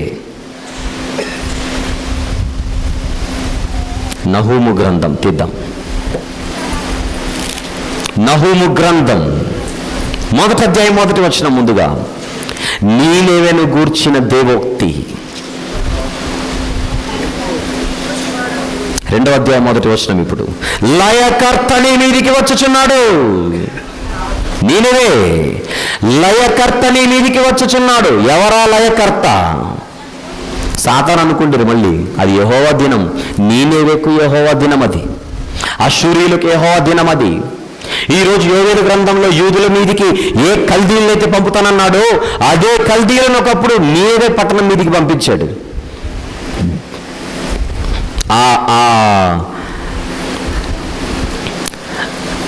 బబులోనీయుల దాడి జరిగినప్పుడు దాని పరిస్థితి ఎలా ఉంటుందో ఒకసారి ఆ వర్ణన చూద్దాం. ఇక్కడ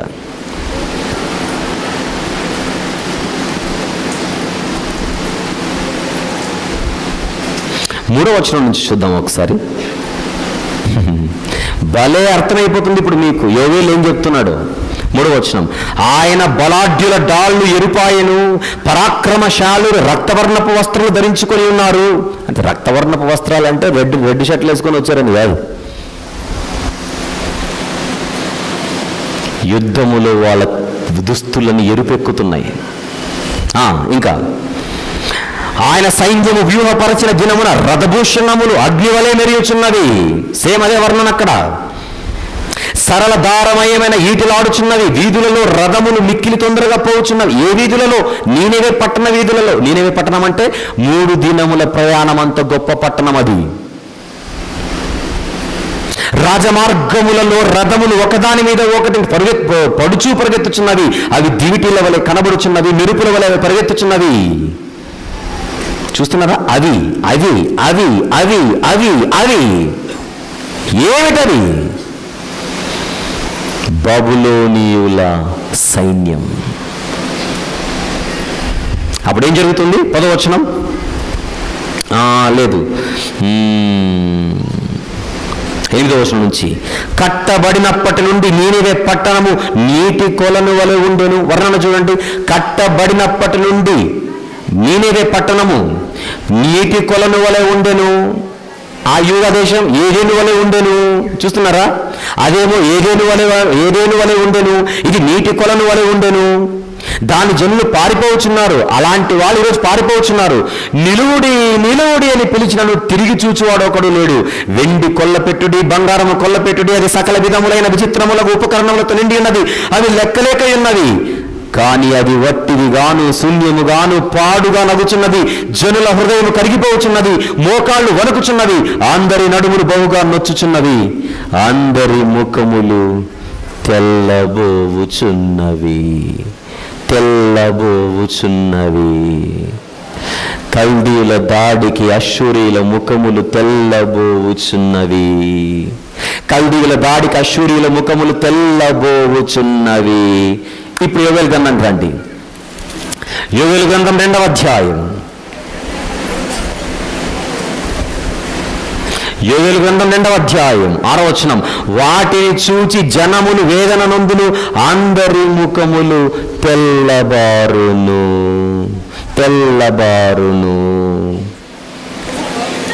మళ్ళీ యోవేలు 2లో రోబోలు అయితే నహూము 2లో కూడా రోబోలే. ఏం చేద్దాం?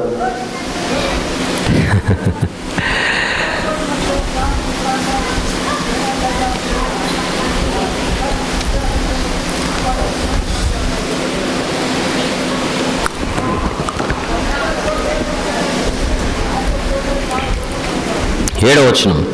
బలాఢ్యులు పరిగెత్తినట్లు అవి పరిగెత్తుచున్నవి. శూరులు ప్రాకారములను ఎక్కునట్లు అవి గోడలు దాటుచున్నవి.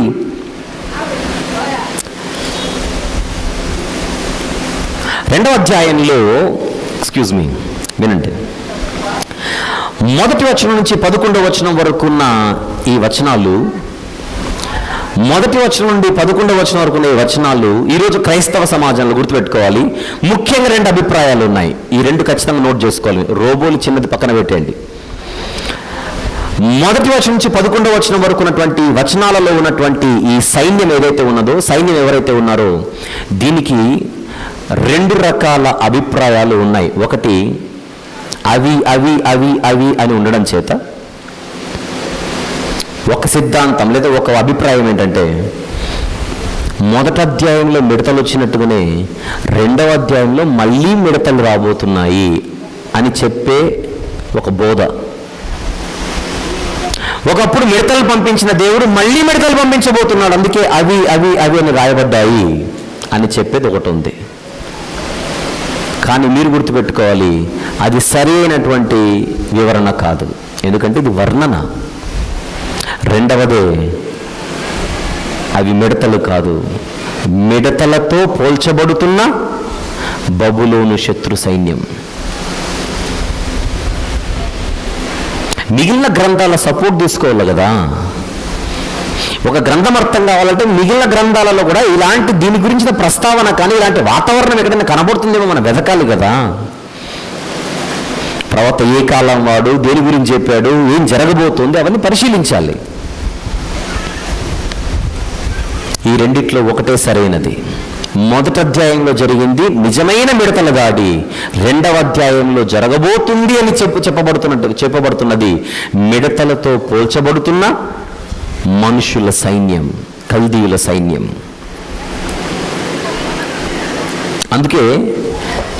అందుకే ఈ జనాలను విందాం. ఈ జనాలను దేనితో పోల్చారు? మిడతలతో.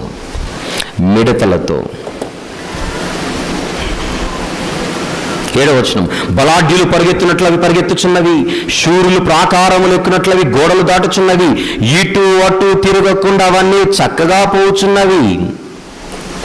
ఇటు అటు తిరగకుండా అవన్నీ చక్కగా పోవుచున్నవి. నిజానికి మనుషులు మిడతలు ఎలాగెళ్తాయో వాళ్ళు కూడా అలానే వెళ్తారు అని చెబుతున్నాడు. అసలు మిడతల గురించి, వాటి క్రమము గురించి బైబిల్లో ఏం రాయబడిందో చూద్దాం. సామెతల గ్రంథం 30వ అధ్యాయం. సామెతల గ్రంథము 30వ అధ్యాయం 27వ వచనం చూద్దాం ఒకసారి. 27, మిడతలకు రాజు లేడు, అయినను అవన్నీ పంక్తులు తీరి సాగిపోవును. రాజు లేకున్నా పంక్తులు తీరి సాగిపోతాయట. మిడతలు ఎలాగైతే వెళ్తాయో ఈ సైన్యం అలా వెళ్తుంది. అది వర్ణన. ఒకదాని మీద ఒకటి త్రొక్కులాడక అవన్నీ చక్కగా పోచున్నవి. ఆయుధముల మీద పడినను త్రోవ విడువవు. పట్టణంలో నకముకాల పరుగెత్తుచున్నవి, గోడల మీద ఎక్కి ఇళ్లలోనికి జొరబడుచున్నవి. దొంగలు వచ్చినట్లు కిటికీలలో గుండా జొరబడుచున్నవి. కిటికీలలో గుండా, ఈ పదం గుర్తుపెట్టుకోండి. కిటికీలలో గుండా జొరబడుచున్నవి. ఇండ్లలోని కథ. 9వ వచనం అదేనా? గోడల మీద ఎక్కి ఇండ్లలోనికి చొరబడుచున్నవి. అవును, మిడతలు దాడి చేసేది వ్యవసాయంపై, ఇంటి ఇండ్లపై. మిడతలేమో పంట పొలాలపై, మనుషులేమో ఇండ్లపై. నేను తలుపులేసి లోపల దాచుకుంటానంటే నువ్వు కాపాడుకోలేవు నిన్ను నీవు. తలుపులు పగలగొట్టి గోడలు కూల్చేసి లేపేస్తారు నేను అంటున్నాడు ఇక్కడ. కిటికీలలో గుండా జొరబడుచున్న, కిటికీలలో గుండా, ఆ పదం గుర్తుపెట్టుకోండి. యోవేలు గారు ఏ బబులోనీల గురించి అయితే చెప్పాడో, ఆ బబులోనీలు ఎలాగొస్తారని చెప్పాడో ఇర్మియా గారు అదే చెబుతున్నాడు. చూద్దాం. ఇర్మియా గ్రంథం 9వ అధ్యాయం. ఇర్మియా గ్రంథం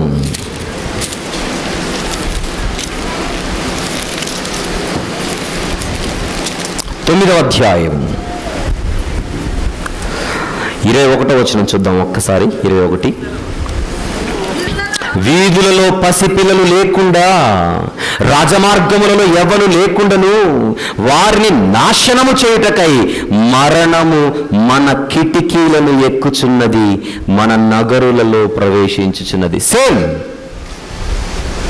సేమ్ కిటికీలను ఎక్కుచున్న మరణం. ఏ మరణం అది? 25వ అధ్యాయం ఇర్మీయా గ్రంథం. దేని గురించి చెబుతున్నాడో చూడండి. 25వ అధ్యాయం 11వ వచనం చూద్దాం. ఈ దేశమంతయు పాడుగాను నిర్జనము అంటే ఎడారి, అంతేనా? నిర్జనముగాను ఉండును. ఈ జనులు 70 సంవత్సరములు బబులోను రాజుకు దాసులుగా ఉందురు. ఆ బబులోను రాజు రూపములోనే కిటికీల గుండా మరణం ఎక్కుచున్నది. కిటికీల గుండా.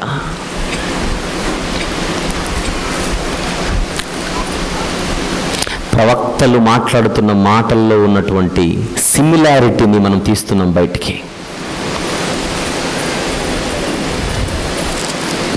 ప్రవక్తల మాటల మధ్య ఉన్నటువంటి సమానతను చూస్తున్నాం మనం, పొంతలను చూస్తున్నాం మనం.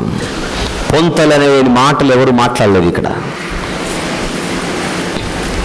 మీకు ఇంకొక అద్భుతమైన క్లూ ఇస్తాను, ఇంకా పెద్ద కన్ఫర్మ్. 20వ వచనం చూడండి ఒకసారి. యోవేలు గ్రంథం 2:20. యోవేలు గ్రంథం అంటే వీళ్ళందరూ ఒకటి గురించి మాట్లాడారు. నేను చూపిస్తున్న ప్రవక్తలు అందులోని మాటలు, అది నేను చెప్తున్న మాట ఇక్కడ. యోవేలు గ్రంథం 2:20. మరియు ఉత్తర దిక్కు నుండి వచ్చు వాటిని మీకు దూరంగా పారదోలుదును. అక్కడ వరకు ఆగండి, తర్వాత వద్దాం అక్కడికి. అంటే మొదటి వచనం నుంచి 11వ వచనం వరకు వేటి గురించి అయితే మాట్లాడుతున్నాడో అవి ఏ దిక్కు నుంచి వస్తాయట? ఉత్తర దిక్కు.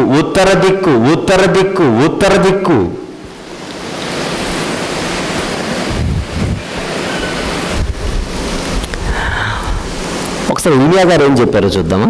ఇర్మీయా గ్రంథం 1వ అధ్యాయం.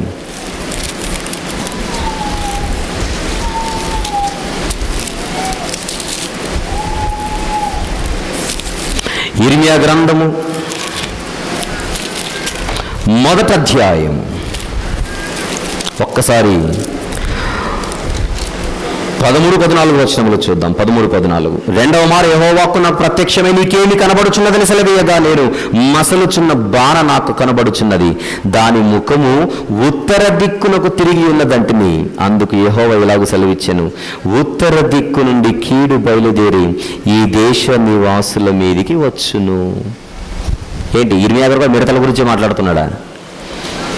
ఇర్మీయా గారు మిడతలు కాదేమీ కాదు, ఉత్తర దిక్కు నుంచి రాబోతున్న సైన్యం. అదే యోవేలు గారు.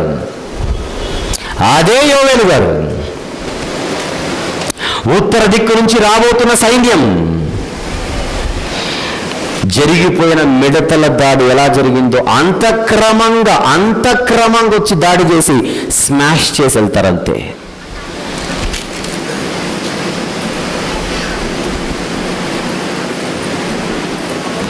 గోడల మీద 9వ వచనం. యోవేలు గ్రంథం 2:9. పట్టణములో నకముకాల పరిగెత్తుచున్నవి, గోడల మీద ఎక్కి ఇళ్లలోనికి చొరబడుచున్నవి, దొంగలు వచ్చినట్లు కిటికీలలో గుండా జొరబడుచున్నవి. వర్ణన, శత్రు సైన్యపు వర్ణన. యోవేలు గ్రంథం అది అర్థం చేసుకోవడానికి 3 భాగాలుగా విభజించుకున్నాం.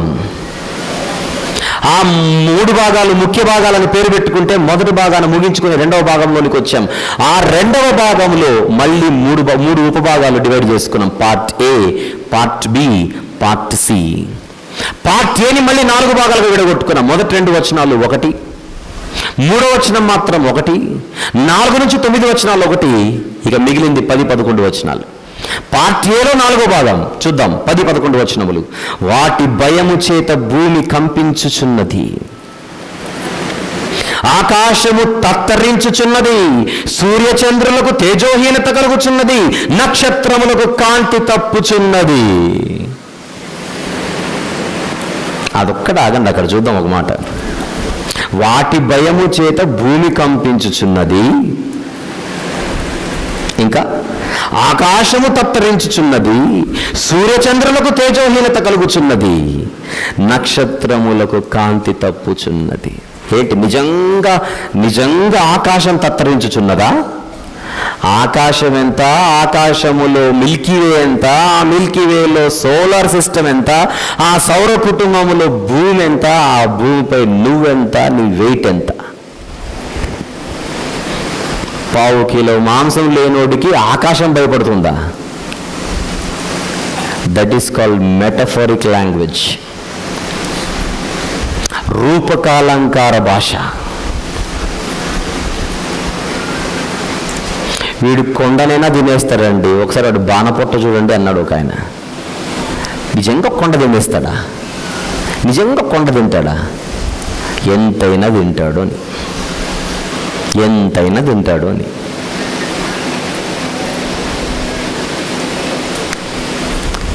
వర్ణన, హైపర్ ఫిగర్స్ ఆఫ్ స్పీచ్ అంటారు ఇంగ్లీష్లో దీన్ని, ఫిగర్స్ ఆఫ్ స్పీచ్. సూర్యుడు మనిషా? నేను మిమ్మల్ని అడుగుతున్నాను, చెప్పండి. సూర్యుడు మనిషా? మళ్ళీ అతడు అంటాడేంటి? ఇందాక చూశారు 19వ కీర్తనలో, పెళ్లి కుమారుడు అంతఃపురంలో నుంచి వచ్చినట్లు అతడు వచ్చు అన్నాడు సూర్యుని గురించి. అతడేమన్నా పురుషుడా? సూర్యుడేమన్నా పురుషుడా? భూమి కంపించుచున్న దీన దీన దీన భూమి ఏమైనా స్త్రీనా? భూమాత అంటాం మనం. భూమికి ఏమైనా లింగం ఉందా? స్త్రీలింగం పుంలింగం అన్నట్టుగా సూర్యుని యొక్క గాంభీర్యాన్ని చూసి పురుషునితో, భూమి నెమ్మది తత్వాన్ని చూసి స్త్రీతో పోల్చారు. అది ఫిగర్స్ ఆఫ్ స్పీచ్, అలంకార భాష. అలంకార భాష. యేసుప్రభుని దేంతో పోల్చారు? గొర్రె పిల్ల, విధేయుడుగా ఉన్నాడు గనుక. ఉగ్రుడు రాబోతున్నాడు. అప్పుడెవరు? యూదాగోత్రపు సింహం. వర్ణన, తత్వాన్ని బట్టి వర్ణన.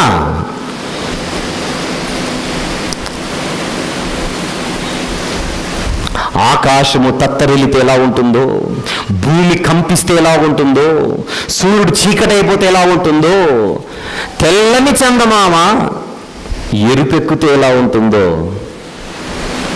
అలా ఉంటుంది ఆ రోజు. అలా ఉంటుంది ఆ రోజు. సూర్యుడు చీకటి కమ్మును, చంద్రుడు ఎరుపగును అనగానే నిజంగా జరుగుతాయి అనుకోకండి.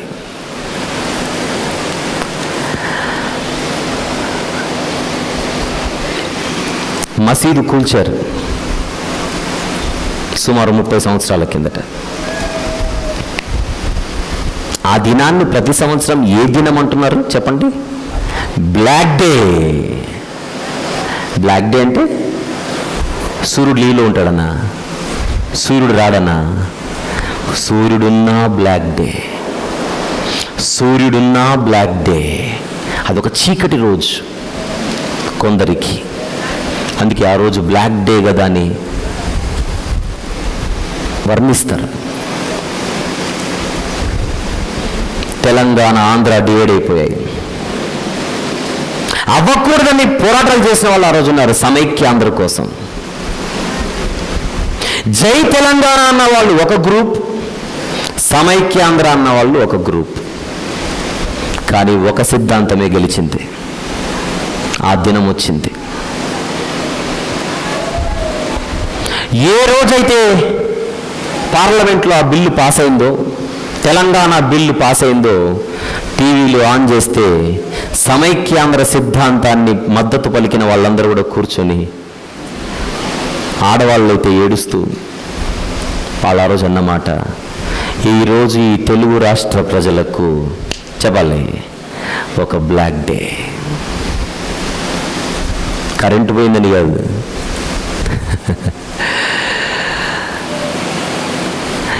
సమైక్యాంధ్ర వాదులకు తెలంగాణ రాష్ట్ర విభజన, రాష్ట్రోత్సవ లేదా రాష్ట్ర ఆవిర్భావం, అది కరెక్ట్ వాదం, రాష్ట్ర ఆవిర్భావ దినము జై సమైక్యాంధ్ర అన్న వాళ్లకు చీకటి రోజైతే, మసీదు కూలిపోయిన రోజు ముస్లిం సహోదరులకి అది ఒక చీకటి రోజు అయితే, బబులోనీయుల దాడి జరిగిన రోజు యూదుల చరిత్రలో ఏంటి చెప్పండి, అది ఒక చీకటి రోజు. ఆ చీకటి రోజున ఏమని చెప్పాడు? సూర్యుడు తేజోహీనుడగును. Black day. సూర్యుడు తేజోహీనుడగును. ఈ క్వశ్చన్ చెప్పనా, యూదుల మీద దాడి జరిగినప్పుడు, యూదుల మీదకి యెహోవా దినం వచ్చినప్పుడే కాదు సూర్యుడు తేజోహీనుడయ్యేది. ఏ బబులోనీయులు అయితే వీళ్ళ మీదకి పంపుతానంటున్నాడో ఆ బబులోనీయుల చాప్టర్ కూడా క్లోజ్ చేసే దినం ఒకటి నిర్ణయించాడు. చూద్దాం ఒకసారి యెషయా గ్రంథం 13.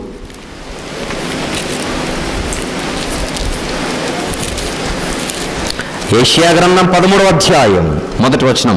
ఆమోజు కుమారుడైన యెషయాకు బబులోను గురించి ప్రత్యక్షమైన దేవోక్తి. 6వ వచనం.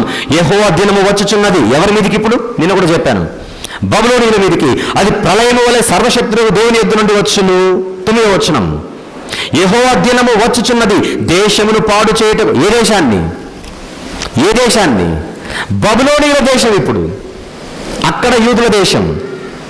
పాపులను బొత్తిగా దానిలో ఉండకుండా నశింపజేయుటకు క్రూరమైన ఉగ్రతతోను ప్రచండమైన కోపముతోను అది వచ్చును.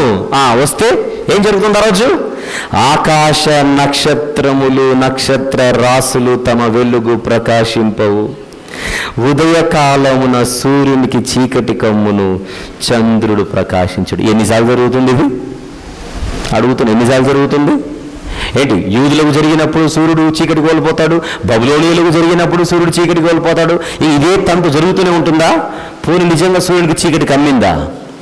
బబులోనీయులకు దాడి, బబులోనీయుల చాప్టర్ క్లోజ్ అయిపోయింది. క్రీస్తుపూర్వం 560, క్రీస్తుపూర్వం 560 నుంచి 550 మధ్యలో బబులోనీయుల చాప్టర్. ఇప్పుడు యెషయా గ్రంథం 13వ అధ్యాయంలో చెప్పబడిన యెహోవా దినం క్రీస్తుపూర్వం 560 నుంచి 550 మధ్యలో చోటు చేసుకుంది. మరి సూర్యుడు ఎప్పుడు నలుపు ఎక్కాడు? చంద్రుడు ఎప్పుడు నలుపు ఎక్కాడు? నక్షత్రాలు ఎప్పుడు నలుపు ఎక్కాయి? అది బబులోనీయుల చరిత్ర కాదు, చీకటి రోజు. దాని అంత అందంగా చెప్పారు అక్కడ. మాదీయ పారసీకుల దాడితో బబులోనీయుల చాప్టర్ క్లోజ్ అయిపోయింది. అది వాళ్ళకు చీకటి రోజు. కానీ యూదులను చెరలోనికి తీసుకొని వెళ్ళే రోజు. ఐగుప్తు నుంచి చెర నుంచే తీసుకొని వచ్చాడు ఇక్కడికి. ఐగుప్తు చెర నుండి తీసుకొని వచ్చి ఇక్కడ పెట్టాడు. ఐగుప్తు చెర నుండి తీసుకొని వచ్చి ఇక్కడ పెట్టాడు. చెర నుంచి బయటకు వచ్చిన వాళ్ళు మర్యాదగా దేశాన్ని కాపాడుకోకుండా మళ్ళీ చెరలోనికి వెళ్ళిపోతే కాదాది చీకటి రోజు. ఒక్కటి గుర్తుపెట్టుకోండి, బైబిల్లో ఎక్కడైనా సూర్యునికి చీకటి కమ్మును, నక్షత్రములు కదిలిపోతాయన్న పదాలు కనపడితే మీరు గుర్తుపెట్టుకోవాలి. యోవేల్ గ్రంథంలో మళ్ళీ చెబుతాను, అది మనకి ఇంకా ఉంది. షాదీకే బాద్, పెళ్ళైన తర్వాత మళ్ళీ వస్తాను ఇక్కడికి.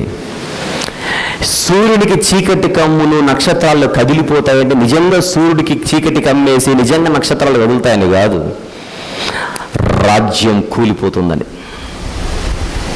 ఏ రాజ్యం గురించి అయితే మాట్లాడుతున్నాడో ఆ రాజ్యాధికారాన్ని తీసేస్తానని. సూర్యుడు అంటే ఒక రాజు. వస్తుంది మళ్ళీ 2వ అధ్యాయంలోనే. ఆ పాయింట్ మనసులో పెట్టుకోండి. రాజ్యాధికారాన్ని తీసేస్తానని చెప్పడానికి దేవుడు సూర్య చంద్ర నక్షత్రాలను తీసుకొని వచ్చాడు. ఒక్కసారి యోసేపు గారికి కళలు వచ్చాయి.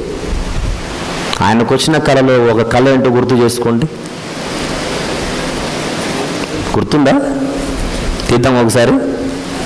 మత్తయి సువార్తన ఆదికాండమా? ఆదికాండం.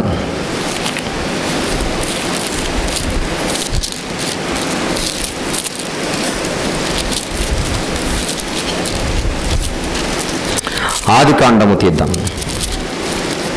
37వ అధ్యాయం.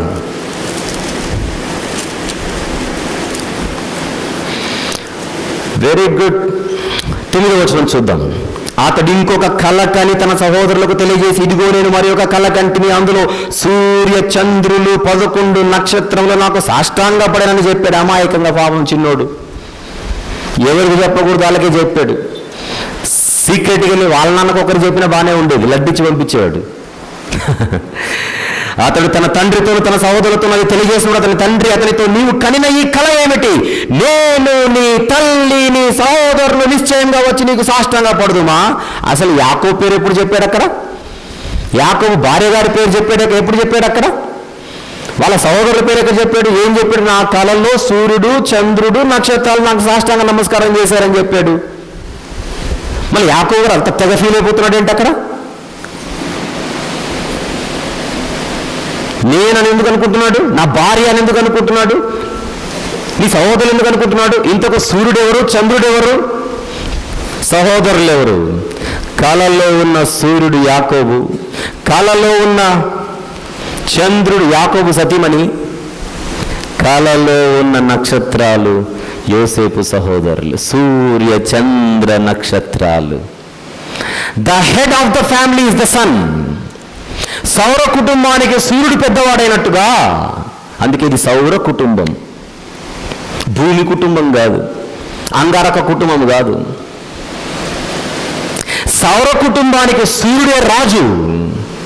ఒక ఇంటికి తండ్రి రాజు, ఒక రాజ్యానికి రాజే రాజు. రాజ్యానికి రాజైనా, ఇంటికి నాన్నైనా, సౌర కుటుంబంలో సూర్యుడైనా ఏం తెలియజేస్తున్నాయి? తలకాయను సూచిస్తున్నాయి, శిరస్సును సూచిస్తున్నాయి. The head of the solar system is the sun. The head of a family is called the father. The head of the kingdom, any kingdom, is the king of that kingdom. ఒక సౌర కుటుంబానికి సూర్యుడు రాజైతే ఆ సూర్యుడినే ఒక రాజ్యానికి రాజు కానీ, కుటుంబానికి పెద్ద కానీ. ఒక కుటుంబానికి పెద్ద ఒక సూర్యుడు, ఒక రాజ్యానికి రాజు సూర్యుడు. మళ్ళీ చంద్రుడు ఎవరట? యాకోబు అంటున్నాడు, చంద్రుడు ఎవరు? నా భార్య, అంటే నా పక్కనున్న వాళ్ళు అని అర్థం. రాజుగారి పక్కన ఎవరు ఉంటారు? మంత్రులు, అంతేనా? నక్షత్రాలు ఎవరట? నా పిల్లలు. రాజుగారి పక్కనున్న వాళ్ళందరూ కూడా చంద్ర నక్షత్రములు. రాజుగారి పక్కనున్న వాళ్ళు చంద్ర నక్షత్రములు, రాజు మాత్రం సూర్యుడు. ఏమంటున్నాడు? సూర్య చంద్ర నక్షత్రాలను కదిలించేస్తానంటున్నాడు. నా దినం వస్తే ఆ రాజ్యాన్ని నక్షత్రాలు కాపాడలేవు, ఆ రాజ్యాన్ని చంద్రుడు కాపాడలేడు, ఆ రాజ్యాన్ని సూర్యుడు కూడా కాపాడలేడు. అనగానే మీకేమర్థం కావాలి? ఆ రాజ్యాన్ని సైనికులు కాపాడలేరు, ఆ రాజ్యాన్ని మంత్రులు కాపాడలేరు, ఆ రాజ్యాన్ని చివరికి ఆ రాజు కూడా కాపాడలేడు. బబులోనీయులను యూదుల మీదికి తెచ్చిన దినాన ఆ యూదులకు ఎవడు రాజుగున్నా వాడు కాపాడలేడు. చూద్దాం యోవేలు గ్రంథం 2వ అధ్యాయం 10-11 వచనములు. 4వ పార్ట్, 4వ భాగం. వాటి బయలు చేత భూమి కంపించుచున్నది, ఆకాశము తత్తరించుచున్నది, సూర్యచంద్రులకు తేజోహీనత కలుగుచున్నది. That was a black day. యెషయా గ్రంథం 34:4. యెషయా గ్రంథం 34:4. ఆకాశ సైన్యమంతయు, చూద్దాం ఇది కూడా. ఆకాశ సైన్యమంతయు క్షీణించును, కాగితపు చుట్టవలే ఆకాశ వైశాల్యములు చుట్టబడను. ద్రాక్షవల్లి నుండి ఆకు వాడి రాలినట్లు, అంజురపు చెట్టు నుండి వాడినది రాలినట్లు వాటి సైన్యమంతా రాలిపోవును. ఇది దేని గురించి? 5వ వచనం. నిజముగా ఆకాశమందు నా ఖడ్గము మత్తిల్లును, ఎదోము మీద తీర్పు తీర్చుటకు, నేను శపించిన జనము మీద తీర్పు తీర్చుటకు అది దిగును. ఎదోముల రాజ్యాన్ని తీసేయడానికి ఆకాశ సమూహం, బబులోనుల రాజ్యాన్ని తీసేయడానికి సూర్యచంద్ర నక్షత్రాల గురించి. ఇప్పుడు యూదుల రాజ్యాన్ని తీసేయడానికి అదే సూర్యచంద్ర నక్షత్రాలు. ప్రభుత్వం అండి. సూర్య చంద్ర నక్షత్రాలు అంటే ఏదనుకుంటున్నారు? ప్రభుత్వం. వాళ్ళ ప్రభుత్వాన్ని తీసేస్తాను అని అర్థం.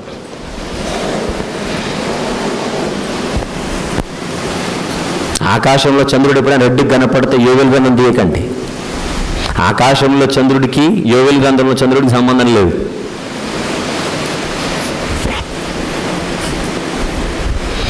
పది 11 వచనములు మనం మాట్లాడుకుంటుంది. దీనికి ఏమని రాసుకుంటారు? యెహోవా దినము వలన వచ్చు పరిస్థితులు. అది టైటిల్. యెహోవా దినము వలన వచ్చు పరిస్థితులు. ఈరోజు నీ కళ్ళ ముందు కనబడుతున్న ప్రభుత్వం నీ కళ్ళ ముందుకు ఉండదు. అది 11. యెహోవా తన సైన్యమును నడిపించుచు ఊరుల వలె గర్జించుచున్నాడు. ఎవరు సైన్యం ఇక్కడ? బబులోనీయులు. ఒక్కసారి 25వ అధ్యాయానికి రండి. ఇర్మియా గ్రంథం. ఆయన అదే ఆ బబులోనీయుల గురించే కదా మాట్లాడేది. ఇర్మియా గ్రంథం 25వ అధ్యాయం. ఇర్మియా గ్రంథం 25వ అధ్యాయం. ఇంతకుముందు 11 చదువుకున్నారుగా. ఒకసారి చూద్దాం. ఈ దేశమంతా పాడుగా నిర్జనముగా ఉండు, నీ జనులు 70 సంవత్సరం బబులోను రాజు దాసులుగా ఉందురు. అదే అధ్యాయం 30కి రండి. ఇప్పుడు అదే అధ్యాయం 30 వచనం. కాబట్టి నీవు ఈ మాటలన్నిటినీ వారికి ప్రకటించి ఇలాగ చెప్పవలెను, ఉన్నత స్థలములో నుండి యెహోవా గర్జించుచున్నాడు. అదే మనం చదువుకున్నాం యోవేలు గ్రంథంలో. తన పరిశుద్ధాలయంలో నుండి తన స్వరమును వినిపించుచున్నాడు. తన మంద మేయు స్థలమునకు విరోధముగా గర్జించుచున్నాడు. రండి యోవేలు గ్రంథం 2వ అధ్యాయం 11వ వచనం. యెహోవా తన సైన్యమును నడిపించుచు ఉరుము వలె గర్జించుచున్నాడు. ఆయన దండు బహు గొప్పదై ఉన్నది. ఆయన ఆజ్ఞను నెరవేర్చున్నది బలము గలది. ఆయన ఆజ్ఞను నెరవేర్చున్నది బలము గలది. ఒక మాట ఇక్కడ గుర్తు చేస్తాను, ముఖ్యమైన పాయింట్. బబులోనీలు బలవంతులు గనక యూదులు ఓడిపోయారని కాదు, మర్చిపోండి మాట. బబులోనీలు బలవంతులు గనక యూదులు ఓడిపోయారని కాదు. వాళ్ళు బలవంతులైతే యూదులు ఎందుకు ఓడిపోతారు? అలాంటప్పుడు గొల్యాతు కూడా బలవంతుడే. చంటోడు ఎలా చంపాడు మొదటి షాట్కి? మీకు అర్థమవుతుందో లేదో? బబులోనీల బలము వలన యూదులు ఓడిపోలేదు. బబులోనీల బలము వలన యూదులను వారు జయించలేదు. బలము గలది అనగానే వాళ్ళ బలము గురించి కాదు అది. దావీదు వెయిట్కి గొల్యాతు వెయిట్కి తేడా లేదు. దావీదు హైట్కి గొల్యాతు హైట్కి తేడా లేదు. మొదటి షాట్కి ఎట్లా వచ్చాడు? గొల్యాతులో ఉన్నది గొల్యాతు బలం, దావీదులో ఉన్నది దేవుని బలం.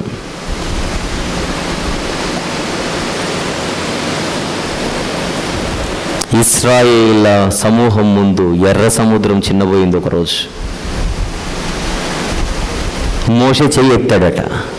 మోషే చెయ్యి ఎత్తితే సముద్రం చీలిపోద్దా? మోషే వెనకలున్నది దేవుడు. ఎర్ర సముద్రం చీలిపోయింది దేవుని బలము చేత.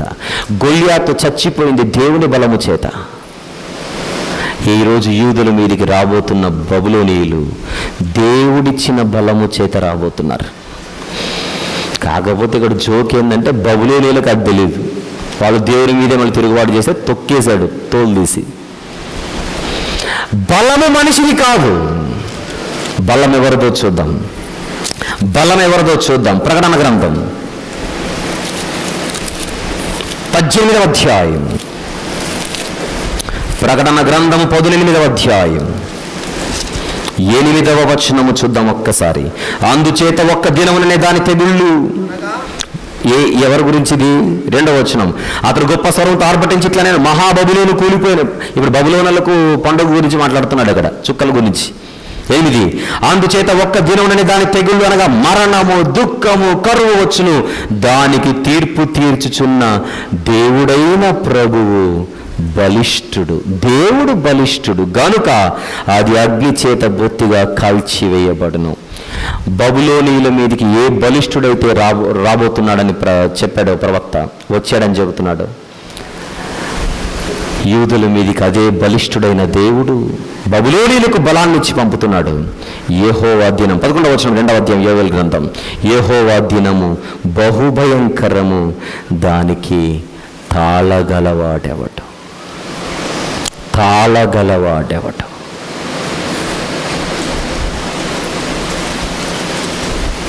ఇది రాబోయే విపత్తు. మారు మనసుకై పిలుపు అనే 2వ ముఖ్య భాగంలో మొదటి ఉపభాగం. ఆ మొదటి ఉపభాగములో 4 భాగాలు. ఆ 4 భాగాలు వివరించేశాను. రెండవ ఉపభాగం వివాహమైన తర్వాత మాట్లాడుకుందాం. ప్రార్థన. ప్రేమగల తండ్రి, కృపగల దేవ, మంచి మాటలు అనుగ్రహించినందుకు కృతజ్ఞతలు. గ్రంథ పరిశీలనలో మీ యొక్క తోడును, మీ యొక్క నడిపింపును అనుగ్రహిస్తున్నందుకు స్తుతులు చెల్లిస్తూ, వివాహ కార్యక్రమాన్ని దీవించమని, త్వరగా ముగించుకొని మళ్ళీ మేము ఈ గ్రంథంలోనికి ప్రవేశించడానికి మమ్మల్ని నడిపించమని యేసు ప్రభు వారి శ్రేష్టమైన నామములో ప్రార్థన సమర్పిస్తున్నాను తండ్రి. ఆమేన్.